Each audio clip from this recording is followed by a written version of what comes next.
Can you feel the power? Can you feel the power? Feel the power of double XI. Positive Power 21.org, Internet radio. You're listening to Jerry Royce Live Worldwide Podcast. Hey, my name is Davis and I'm from Haiti, but I live in Dominican Republic. I'm here, Positive Power 21, Jerry Royce Live Worldwide.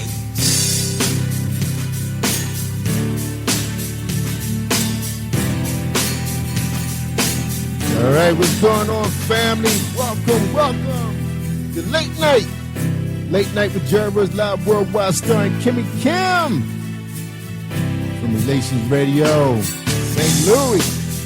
All right, what's going on, Maryland? I know. We didn't win. We didn't make it to the next round of the playoff. That's okay. Still had a successful year. All right, y'all. Well, we're going to celebrate today, Martin Luther King Jr. Day. That's right. He was born on the 15th of January. That's right. Federal holiday. So I hope you guys observed it. Got a chance to spend some time with your kids and talked about some of the fantastic and wonderful things he did to help this country move forward in civil rights for everyone. All right. So I know we did our thing today, and just reflecting back how far we have come as people. That's right, y'all. I mean, despite what's going on in the world, African Americans have come a long, long way, y'all. Owning businesses pretty much in any community now. We travel. We have major leadership now, in high places like federal government. We got a vice president. That's right. Woman of color. And we have so many athletes that's out there now making millions and millions of dollars. We have leadership that's in our school system making a difference. That's right. We got superintendents now and principals and vice principals. It wasn't like, back in the 70s and 80s, it wasn't like that. We didn't see that many faces like ours in leadership.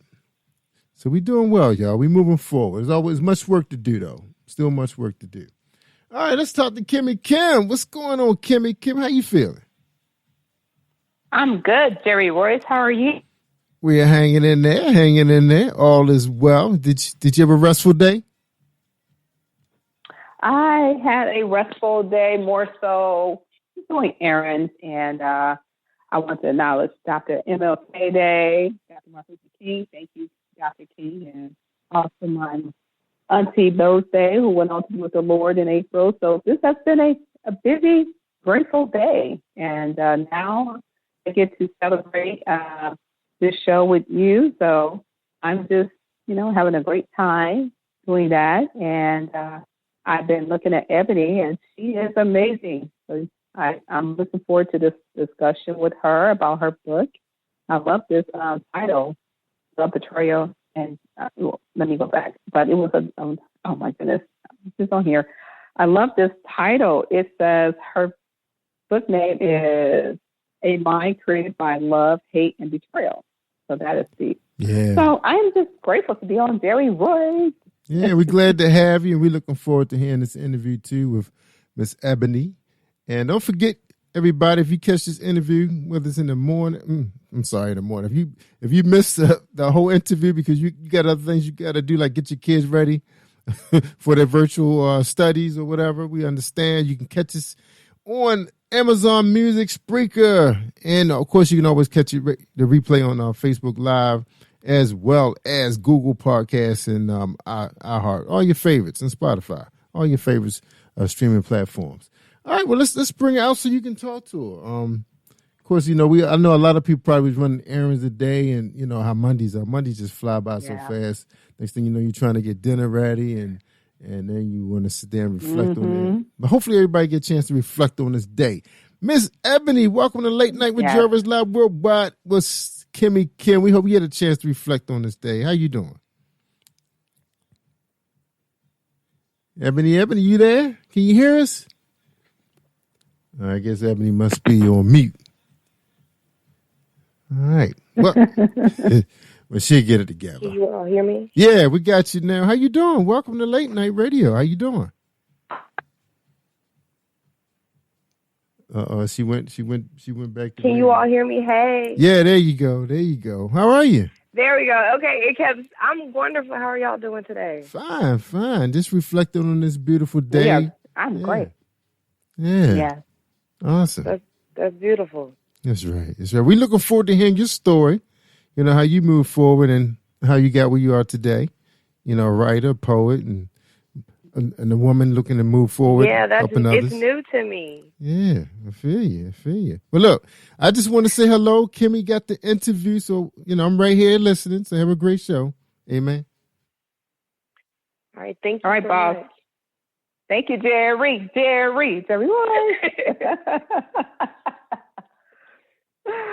Hello, my sister. How are you doing? I'm doing blessed. How are you doing today? I'm about the same. Blessed.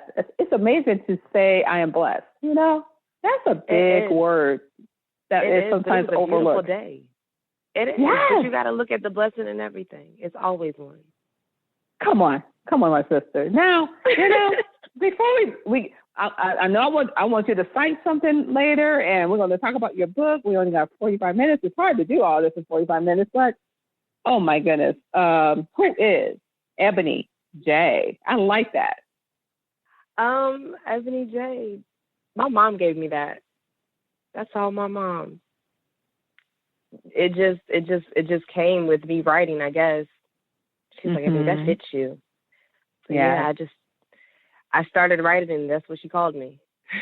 Oh, wow. So tell us more about who you are overall. I mean, your story, brief testimony. I am a divorced mom. I'm a divorced mom of two beautiful little babies. Well, they're not babies anymore, but, you know, they're my babies. Exactly. I have an 8-year-old little boy, Zion, and I have a 5-year-old daughter named Kennedy. And they are my entire world, basically. They are my world, you know. I got married young, got divorced young, and had 2 babies out of it. And through everything, and it was a lot. I think my kids saved me. That's my nice. My kids definitely saved me from just everything that I was going through. So when I came out of it, I didn't really know what to do. And I started to write. And I didn't know what I was writing. I was just writing what came to me. And then at some point I realized they turned into poems. Oh, wow. Sounds like you're writing out some of your hurt and pain from the inside. Because that's what writing does for me. It allows me to create my pain, my love, my story. So tell me more about that. I married my high school sweetheart. We were together for some years. We dated in high school. We separated. We got back together. We ended up having my son and getting married, and then having my daughter. And we went through a lot. We were both young. We taught each other a lot of things, but it was very toxic.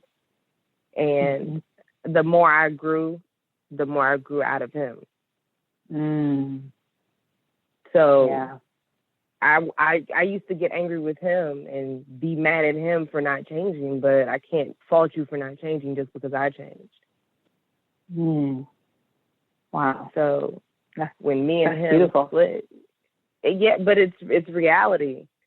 Yeah. You can't make people change. You can pray that they change, but that's why I said it's beautiful. Them. That's why I said it's beautiful, because people think that they can change someone, but when you realize that you can change, only God does change, that's a beautiful acknowledgement, you know, because it is, and it's a great feeling to recognize that. Exactly. It gives you that freedom in knowing that I can't change you. I can only give you me, and this is how I am, and then they have that decision to choose to yay or nay. But it's not a bad thing. It's just that, you know, sometimes we do grow apart, because I'm still reminded everybody can come with you to your next there you chapter. go. Everybody's not permanent in your life. Exactly. And so with that being said, I love how you come out and you said that your children are your world. You're a wonderful mom. That tells me that you know your role as a mother and as a lady. And then what I really love about this wonderful interview is your title. I read your bio and it's beautiful. And then I come to your book and it says, A Mind Created by Love, Hate, and Betrayal. We're going to go back to that book very soon. But before we do that, share some of your background and where are you from and what was it like being Ebony before the author? Before the author, well, I'm 30 now, so my dad was he was Air Force. He was in the Air Force, so I didn't do a lot of traveling. I was born in Germany, but my dad ended up getting stationed in South Carolina, and then we moved to South Carolina from Germany. I think I was 6 years old. He retired in Sumter, South Carolina, which is I'm not going to say it's a small town, but it's small that everybody knows everybody.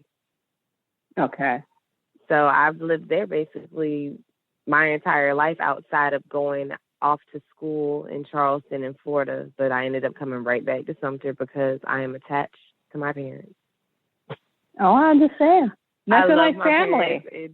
I love my parents, and as much as I like my distance from them, I love to be up under them. I love to be able to say I'm going to my parents' house, and I'm just going to be there for the day. And you know what? You are telling my story because that's one of the reasons why I'm still in St. Louis, because I love being underneath my parents. There's nothing like family. And when you have that relationship with your parents, it's a beautiful story. So cherish it. Don't be ashamed of that, because that tells me that you also know who you are. You know your role. You're a daughter. So that you have respect and you submit to your parents as well. And what you exemplify is the character of who you are. Yeah, I've always loved my parents, but I think the older I get, the more I understand them. Yeah. And I think I understand them more as individuals as opposed to just being my parents. Absolutely. So they become your friend. I really appreciate it now. Yeah, I really appreciate talking to them now. I love their conversations. Oh, that is so beautiful. Like, I used to love to call my parents, right? I used to love to call my parents just to call them. But now it's like I love to call them because I love to hear what they have to say. Oh. Like, I love their conversation now. And I'm pretty sure they don't know that, but I do. Well, if you let them hear this is going to touch their spirit, because you are exemplifying no matter how old we are or how old we become, we can still be daughters and sons to our parents, no matter how old, because you're young, how old we are. And it's a beautiful thing because you're showing what God mandates from us, to honor our parents. And so that it's a guarantee, so that we can grow older. So thank you for showing that. And I see that young people do exemplify the characteristics of showing respect towards their parents. So thank you so much for that. I appreciate that. My mother would kill me if otherwise. Oh, yeah. Okay. We're going to go briefly to your childhood because I want to talk about your book. But so why did you say that? Did you get to spank it with the switch and the cord too? My mother. Or what's that before your time? My mother beat me one time. Okay. One time. My mother beat me one time, and I remember what happened. I said something smart about my sister, and my mother made an example out of me. Ooh, that never happened again, did it? It did not. That's why I said it happened one time. Oh, wow. See, that is what I'm saying. You know, when you understand who you are as a child of God, and God gives you the opportunity to see your parents at an older age, it gives you the understanding that, wow, you know, I see now, because now you are I understand. A mom. Yeah, here I am, a mom, so I get it. And now you know what it's like to be a mother, because you had or have a great example, and now you can pass that down to generations. And that's why it's important for us to respect our parents, so that when you become a parent, they will respect you as well. So with that being said, tell us something about this wonderful book. And how did this come about? Basically, when me and my ex-husband separated initially, I don't know. I think I was really lost. I didn't know what I was going to do. I wasn't working. I'm not going to say I was homeless, but I technically was. I ended up having to go stay with my sister because I wasn't working. He locked me and the kids out of the house. So it was just one of those times where you really got to self-reflect and figure out who are you. Mm-hmm. So I didn't know. Mm-hmm. I didn't know who I was. Mm-hmm. At this point, I have 2 children. I'm 26 maybe. I'm 26 with 2 kids, no job, and I have to move in with my sister. Mm-hmm. So I started writing. I just wrote and I wrote. Every time I felt something, I wrote. And eventually I noticed what it was turning into, and I kept writing. And after a couple of years, I went back and I just started looking at it, and I was like, wow. Like, I felt every ounce of pain that I did that day when I wrote it, when I read it. So it took me a while to get to the point where I was ready to put it together, because I'd been talking to my mom about doing it, but I basically, I jinxed myself, I would say. I was terrified of failure, so I just didn't do it. Because if I don't do it, I won't fail, right? Exactly. So would you say that through your pain, that's when your purpose was like birth? Because I'm still reminded, from pain to purpose, God gives you this desire to do something that you can do for free, and you just can't stop doing it. Is that what writing does for you right now? It does. And I always loved writing, but it was never like something that touched my heart. It was just something that I loved to do and I was good at. So being able to put down how I feel and make it to just sound so sweet, I don't know, it does something. So my words are they're my shield. Absolutely. And no one can take those away, because they come from you. And that is one thing I can see or feel from your spirit, that writing allows you to speak from your heart. It allows you to really feel free, because you're relinquishing that anger, because we all had that moment. Because honestly, you're telling my story. I left too with 2 children, and I was, I didn't know how I was going to make it, but I trusted God, and so I started writing, and that's why I was like, wow, you're very similar to mine. So with that being said, okay, I want to ask you, was it abusive relationship, or was it just a misunderstanding, or what made you? It was a lot of everything. If you could literally put everything wrong in a man. Yeah. Here we have it. Okay. Because I'm reading this title, and this title felt as if you are talking about your abuse relationship and the betrayal, because you trusted someone for so long and you realized that this was a mistake, but you got beautiful children out of it. I will say my ex used to be my best friend. We were really, really close. We used to talk about everything. We did everything together. So when it started to fail, it just went down. It went down. There was no way we could save it. So much stuff had happened. Too many people were in our relationship. And once you start involving other people in your relationship, you really can't ever get it back to normal. That's true. And it was I don't want to down him, because we have 2 kids together, and I can't say I don't love him, because we have those children. We had good times. It's just we had a lot worse times than we had good, and it just wasn't going to work. So even though I felt a lot of pain between me and him and the things that happened between us, he helped me create this. So if it wasn't for him, I wouldn't have gotten to this point where I am now. Amen. Yeah. So, And that's one thing that I can truly say. It says in the words, counting our joy when you're faced with many diverse and many tests. Even though it doesn't feel good to go through them, who wants to say when they wake up every morning, come on, God, give me some tests? We don't want that. Really. I wish I would be someone that says, I enjoy pain. Whatever. Yeah, no, nobody enjoys it. But exactly. It does push you out of it. Yes. It's like you finally get to a point where you can breathe. And that's what it felt like. Last year, 2020, I just felt like I could finally breathe. It took all these years, but it finally happened.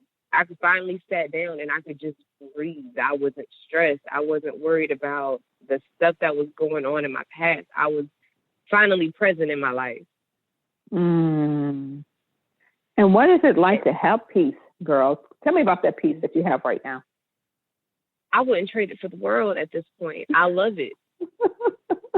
I love it. I tell my kids all the time, I hardly fuss anymore. I'm just like, look here, we're not doing this.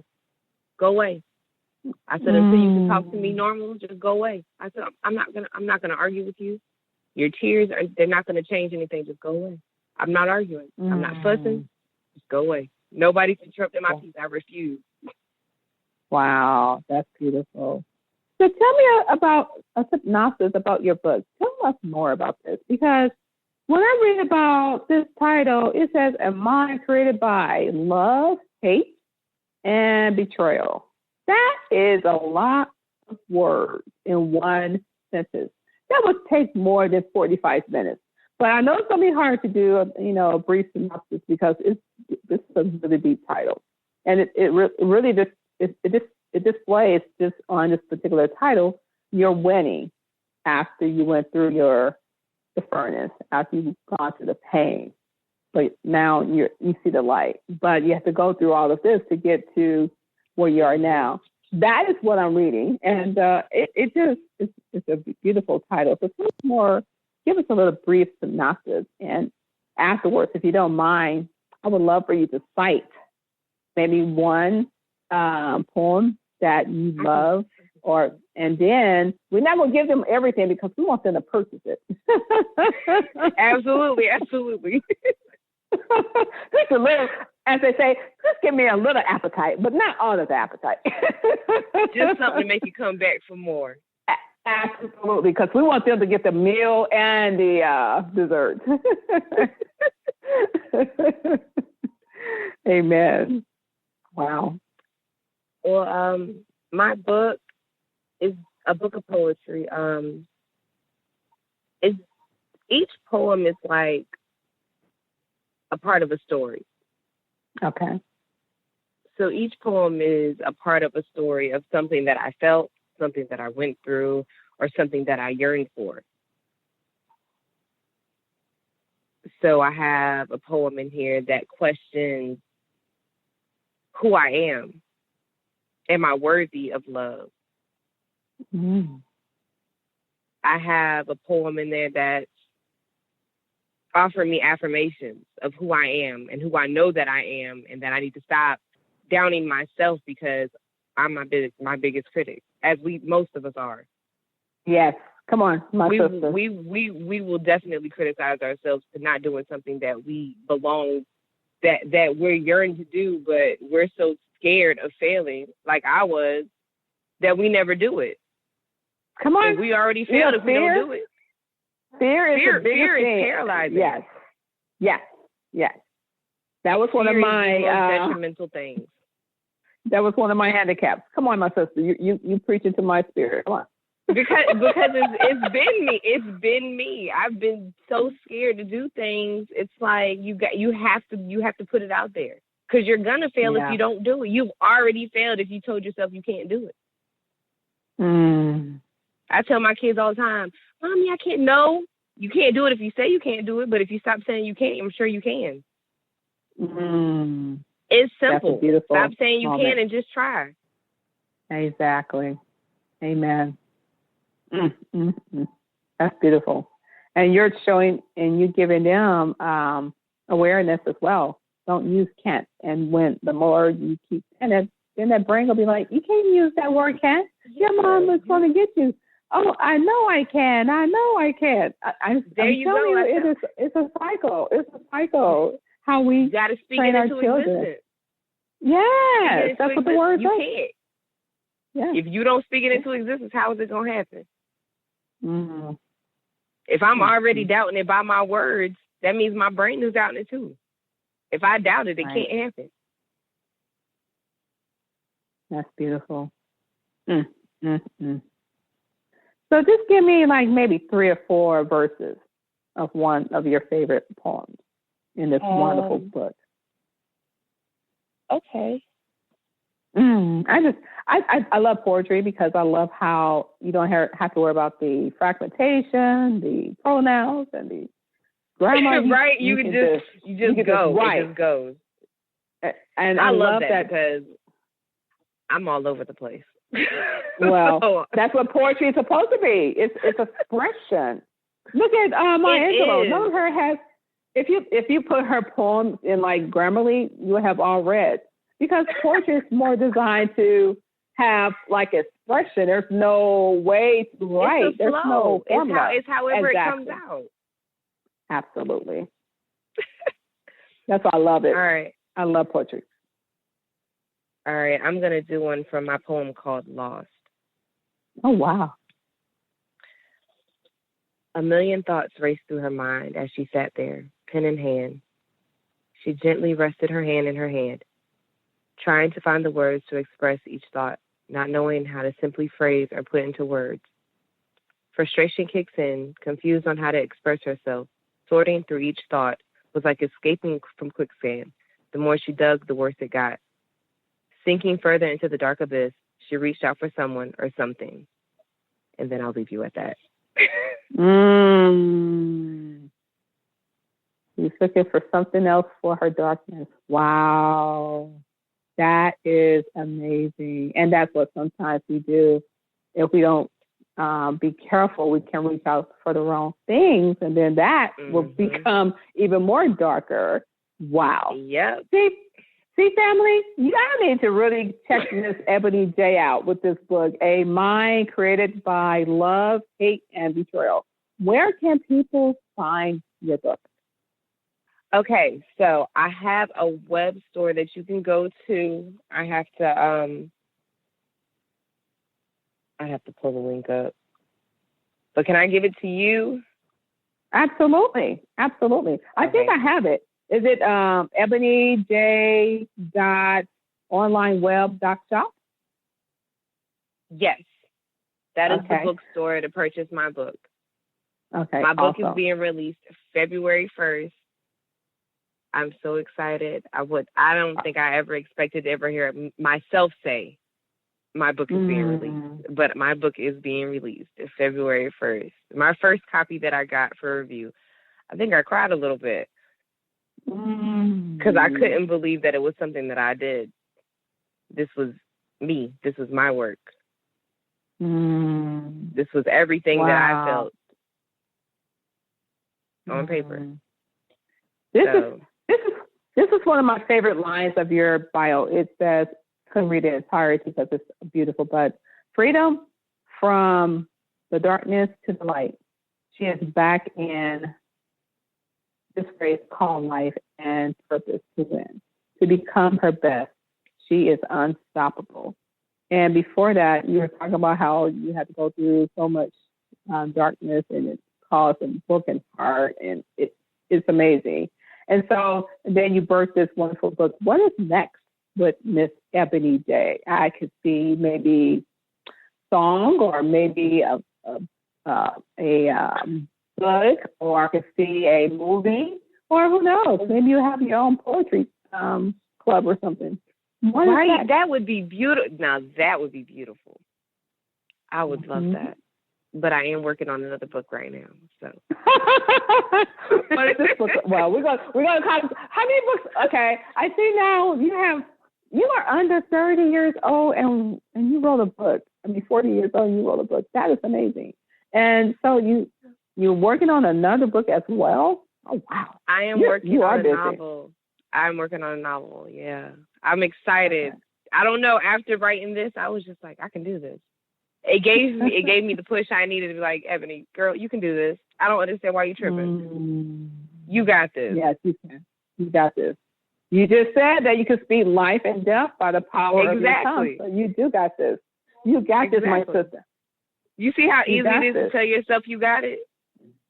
Yes. That's half the battle right there. And so your book is going to be really a blessing to those. It doesn't always have to be relationship related. It could be maybe you had a bad upbringing with your family, or you had a bad breakup with your best friend. I mean, this book can be designed for anyone. So who is your demographic for this book? My book is for anybody who's been through anything. Mm-hmm. If you've had pain and you've cried, this is for you. Anybody who's been depressed, anybody who's had anxiety, anybody who just feels like sometimes they're not what they should be. It's for you. Mm-hmm. It's for everybody. Everybody gets down. Everybody needs something. Mm-hmm. And if more people realize that there's more people out here who are like them, everybody's not happy. They put on for social media all the time, but people are really not happy. So we really got together and we talked to each other. Y'all would understand that we really are the same. And we all need help. So you just told me that happiness, yes, you just told me that happiness is a temporary thing, and it's based on people, places, and things versus joy. Come on, girl. You go. You got to wear some beats very early, because happiness is based on what's happening, and joy is the strength of the Lord. So with that being said, how is your relationship with the Lord after your marriage? I didn't really question it with my marriage. I understood where my marriage went wrong. I knew that the things that happened in my marriage, it was just one of those things. At the point, it was just time to walk away. I questioned it probably during the marriage, and I was like, why am I going through this? But that's why I asked you that, if I was doing the same thing. Yeah, of course, I questioned it during it, but when I came out of it, I was just like, there's no need. Yeah. I know that wasn't where I needed to be, so at this point, it's just, you got to focus. You have to focus on what's best for you at this point. You can't be worried about anything else. And that's what I did. If it didn't benefit my children, it didn't matter. Wow, that's a lot. And so I always like to ask this question because it's really important, because we are not guaranteed to be here forever. What kind of legacy would you like to leave behind?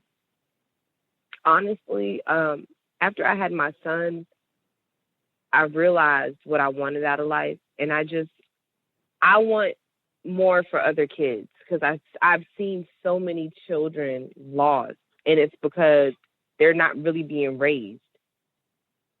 They're just there. Like, people are having kids and they're not raising them. I'm going to dress you, I'm going to feed you, I'm going to clothe you, I'm going to buy you all these toys, but what are you teaching them? Nothing. So these kids are coming out into this world and they're knowing nothing. So my point is to be able to provide a place for these kids who don't have anybody to teach them, to come to a center to be able to learn how to survive in this life, especially being Black in America. I've seen these kids need somebody. They don't have anybody at home. They need somebody. And I believe that I can be that person. I believe that I know I'm going to have a center at some point. And it's going to be for troubled youth. It's going to be for these kids to come somewhere to learn these skills so that they can go out into the world and survive, so they can make their own businesses, so they don't have to work for people, because everybody doesn't want to work for somebody. Exactly. But these kids don't have any skills to create their own businesses. Everybody's not meant to go to college. I get it. That's true. So we should be giving our kids we should be giving them the same chances these other kids are having. So if I create this center, now you can learn these skills so that when you get 18, you can go create your own business. You don't have to work for anybody. You have the tools you need to survive. And I like that because that's one of the reasons I really believe there are crimes, because a lot of the young teenagers are homeless and they're just trying to get something to eat. So yeah, they're trying to survive. I can't fault a child for trying to survive. Yeah. Amen. And so I did read in there that you want to open a nonprofit. So your nonprofit will be designed for the young people. And what would be some of the programs outside of giving them, that's definitely important to provide them, skills and soft skills for jobs. And what other services would you like to provide? And have you started the nonprofit or maybe just the blueprint of it? I did start one, but I never finished it just because I wasn't really sure where I was going. But I know that I want to teach these kids how to survive. So I want them to be able to cook. I want them to be able to work on cars. They should be able to do, simple plumbing throughout the house. Because if I can get you these certain skills, you can go to night school, work a trade, and you get paid $20 an hour off jump as soon as you get in there. That's true. Welding is one of them. Yes. Yeah. So my true goal before I get to my center is to receive a certain amount of certificates so that when I open my center, I can teach the kids. And that's amazing. Come on. I always feel like if I'm going to tell somebody to do something, I got to do it first. I can't tell my child to do something if I've never tried it. So if I'm telling these kids, you should learn this skill, I can't tell you to learn this. I never tried it. But if I go in here and I learn it and I have it, there's no excuse for you.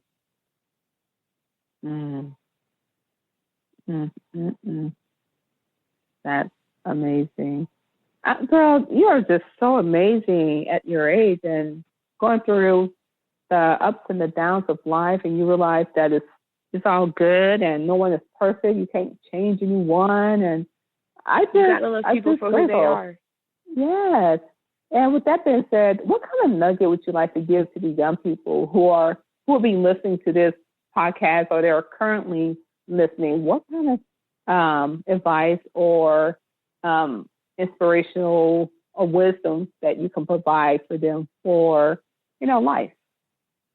If somebody would have told me this before I graduated high school, things would have been so different. Love yourself first.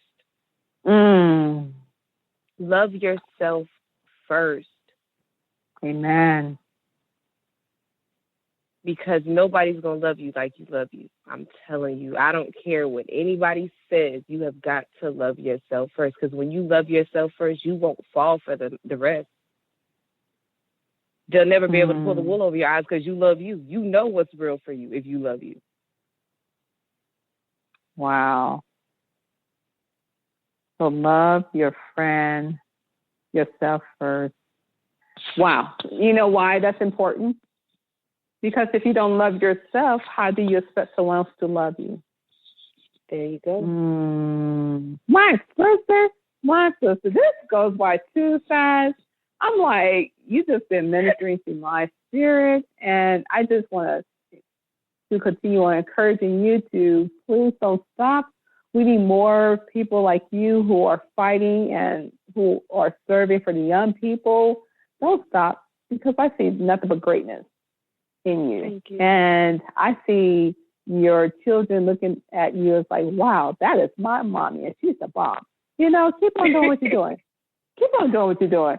And you're going to have some people who may not like you because of your shine and your smile and your brightness, but it's okay.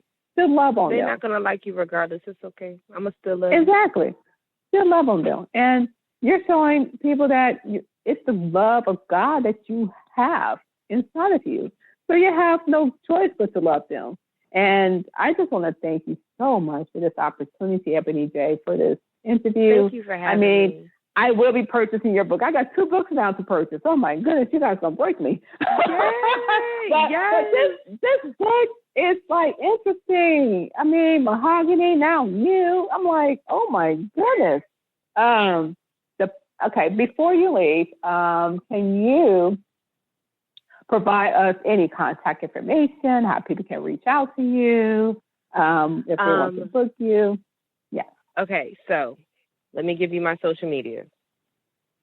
My Instagram is going to be Ms. Ebony Eyes, MZEBONEE_EYES.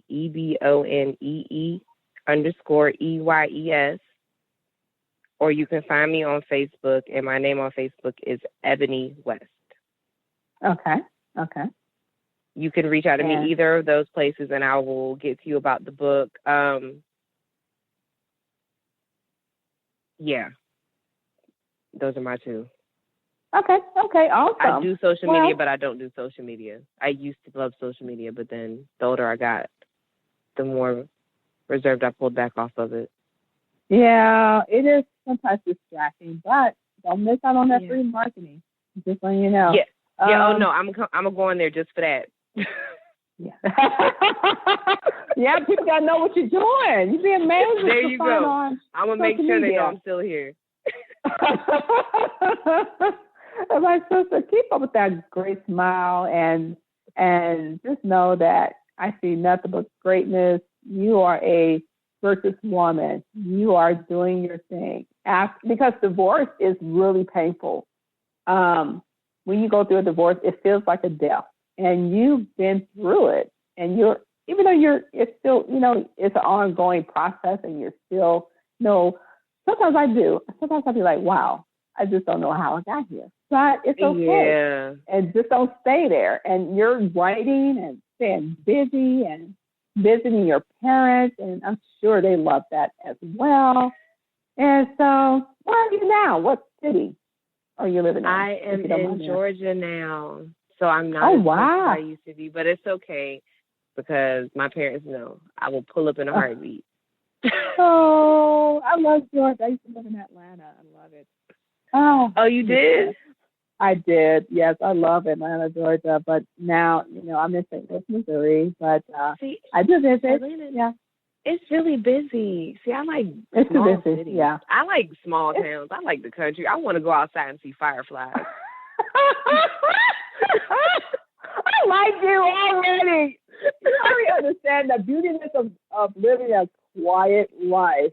I really love it. It's beautiful. Yes. It's nothing like it. Nature is a wonderful thing, and you miss out on it living in the city. You do. And I love the trees, the birds, the flowers. I enjoy, in the morning when they wake you up, you're hearing the birds singing. Like, it must be morning time. I'll get up in the morning before my kids get up, and I don't care if it's the weekend, just so I can enjoy some quiet time and outside every morning. Oh, wow. Well, my sister, with that being said, I'm going to bring on Jerry Royce. And before we do go off, we would love for you to pray us out. And you get us started early. What was that? I'm sorry, I didn't hear that part. Oh, no, I said that's fine. Oh, okay. So, we're going to bring on Jerry Royce, and I want you to pray us out because I just want to thank you so much for this fellowshipping time. Your spirit is contagious, and continue on being beautiful inside and out. And I would love one day to feature you in my magazine if Jerry don't mind, because I enjoy hearing authors who love writing. So Jerry, hey, what's up? Right here. I just want to make sure that we are good, and then I was going to have my sister pray us out, and then go from there. Yeah, we are good. I want to thank Ebony for contributing to our show. We appreciate her, and if she's interested in more media, thank you for having me. Come back to us. We'll talk to Dr. West, and we want to thank Dr. West for whenever you're ready for me. I'm ready. Amen. All right, we are. We got a lot of stuff. All right, thank you. We ready for you to pray out. All right. All right, Father God, thank you for having us here tonight. Thank you for being in the building with us, well, via phone. Thank you for allowing me to be able to bless the world with this book, blessing anybody who needs it, blessing anybody who's been anything. Just touch everybody's heart right now. With everything going on in the world, we all need it. Just a moment of peace. Thank you, Lord, for everything you've done for us. Thank you for everything that you're going to do for us. And I pray for a beautiful week for us all. Amen. Amen. Amen. That was beautiful. Be blessed, my sister. Thank you so much for everything. I hope you all have a blessed week. You too. You too. All right, Kimmie, Kim, you ready to go? I'm ready to go. I mean, Ebony Jay got me on the roll now. More young people? Oh, my goodness, they are amazing. Yeah. All right, family. Thank you so much for tuning in to Positive Power WXI Christian Media Late Night with Jerry Royce Live and Kimmie Kim. Don't forget, join us Tuesday starting at 7 o'clock with Mr. and Mrs. Devil Slayer at 7 p.m. And then you got Transforming Lives with Dr. V. And the list goes on. All right, we're going to have a good time. Come on, join us tomorrow night for the Triple Podcast. I'm Jerry Royce Live worldwide on Positive Power WXI.